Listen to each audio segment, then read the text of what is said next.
The negotiations are going well in the Democratic Republic of Congo. Candidates are being shortlisted for ministerial positions in the upcoming government, which should soon be known.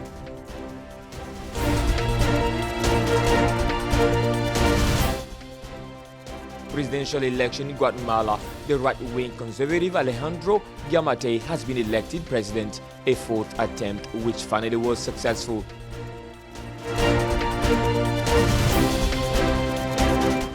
As part of the activities to celebrate the Women's Month in August in South Africa, a trade fair for women's craft in Johannesburg highlighted local women's work and achievements.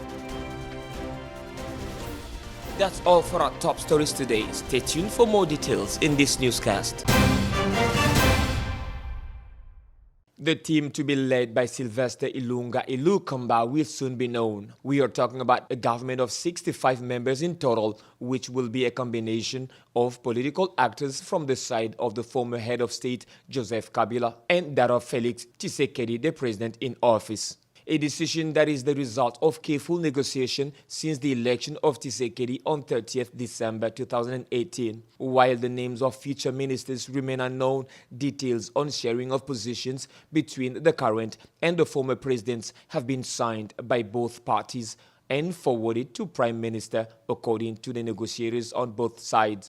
This Monday, the main negotiators on the coalition in power, FCC Cash, unveiled during a press conference the outline of their agreement. As a result, 42 of the 65 ministerial posts would be allotted to Joseph Kabila's Joint Front for Congo and 23 to the ruling party. The two coalitions have finally decided, after months of negotiations, to share the so-called regalian positions among the most coveted.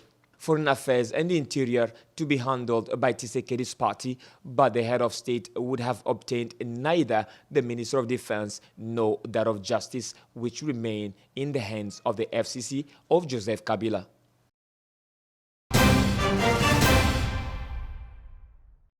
In Guatemala, right-wing candidate Alejandro Giammattei was elected president on Sunday. Preliminary results of the second round of voting notoriously irreversible. With 95% of the ballots counted, Dr. Giammattei topped the poll with 58.7% of the votes, according to the statement made by the Supreme Electoral Court. The party of his social democratic opponent, Sandra Torres, has conceded defeat. Alejandro Giammattei promised to fight criminals and drug traffickers with testosterone and reinstate the death penalty. Like his social democratic opponent, he spoke out against same-sex marriage and the legalization of abortion. Moving on crutches because of a 40-year-old illness, the conservative doctor is running for his fourth time since 2007, each time for different parties.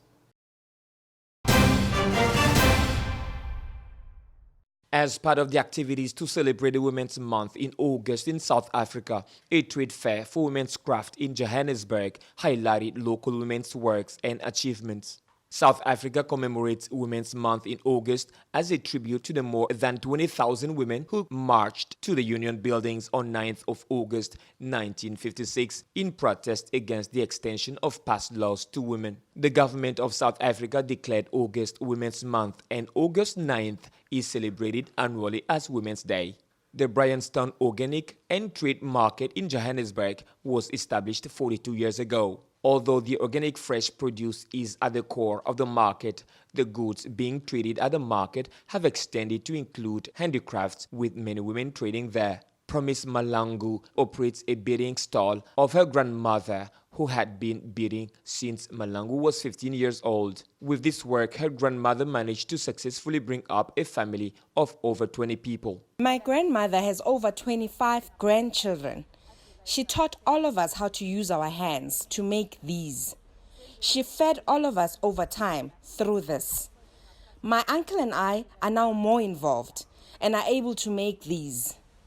Otherwise, we are who we are because of her and her craftswork. On the other side of the market, Mesenesh Grebeselassie, an Ethiopian national, specializes in cotton products that originate from her country. This is done by very different artisans, because in Ethiopia we have different skills from different regions. So we incorporate those regional designs into our products.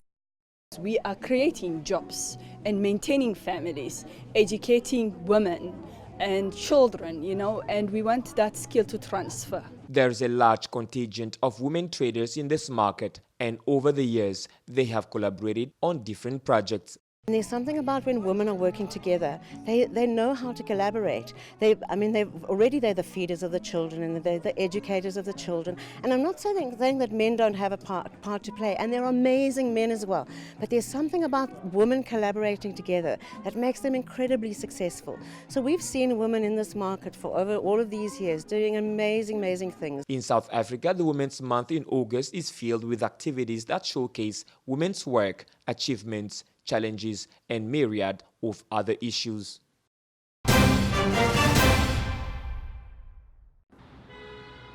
As an old friend of African countries, China has helped Africa get rid of colonial rules and realize national and economic independence, said former Namibian President Samuel Daniel Shafishuna Nujoma. He hopes that the China-Africa cooperation will continue in the next generation. On October 25, 1971, the United Nations General Assembly voted to restore China's legitimate seat. In November that year, the head of the Chinese delegation, Kiao Guanoa, delivered a speech at the 26th UN General Assembly. After the speech, Nujoma was the first to hug Kiao and send his congratulations. Nujoma was then the leader of the Southwest African People's Organization. After nearly half a century, the memory is still fresh in the 90-year-old Nujoma's mind. When the delegation of the People's Republic of China came, I was there, and I greeted them, said ni hao, and they were surprised to see an African small boy greeting them in Chinese language. As a matter of fact, Nujoma was already an old friend of the Chinese people. He had led Namibian people in fighting for national independence since the 1950s. After he came to contact with China for the first time in 1961, he has since been closely associated with the People's Republic of China, a country that was helping Africa get rid of colonial rule. No, I remember when the People's Republic of China became a member of the United Nations and in particular permanent members of the Security Council of the United Nations. We were very proud to have an Asian country which cooperated with the African countries on economic and the political cooperation at the international level. Nujoma came to study in China in 1964 at the age of 35, which benefited him for life. In 1990, the Republic of Namibia won independence and Nujoma became the founding president. The day after the founding of the country, Namibia established diplomatic relations with China. Since then, Nujoma has been firmly committed to building and maintaining friendly Namibia-China as well as Africa-China relations.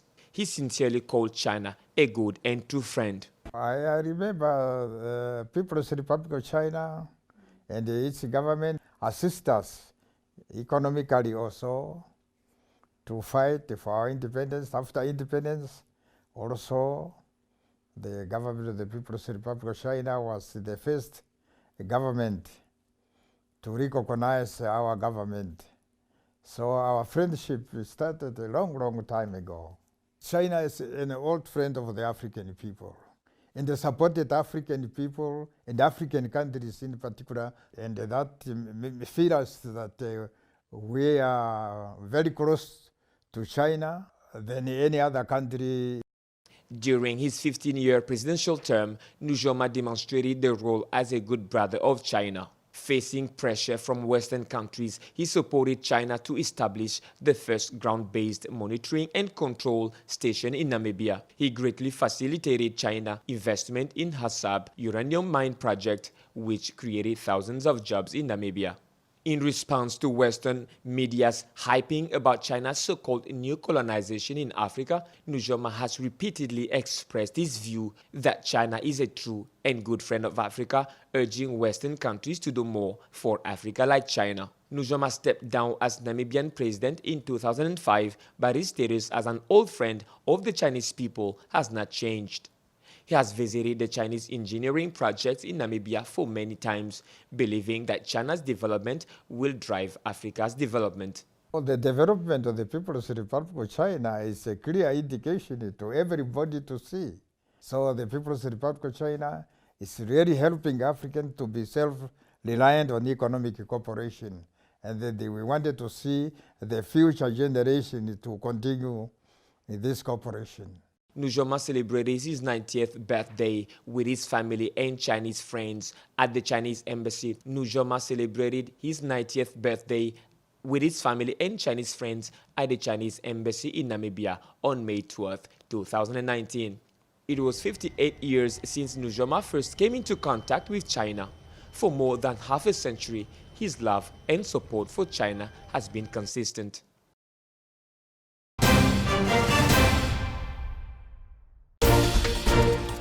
The negotiations are going well in the Democratic Republic of Congo. Candidates are being shortlisted for ministerial positions in the upcoming government, which should soon be known.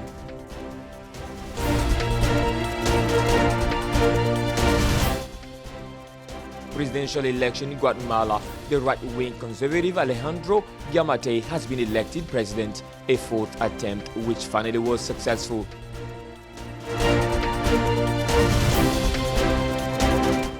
As part of the activities to celebrate the Women's Month in August in South Africa, a trade fair for women's craft in Johannesburg highlighted local women's work and achievements. That's the end of our newscast of the day, but keep watching Gabon 24 for further news.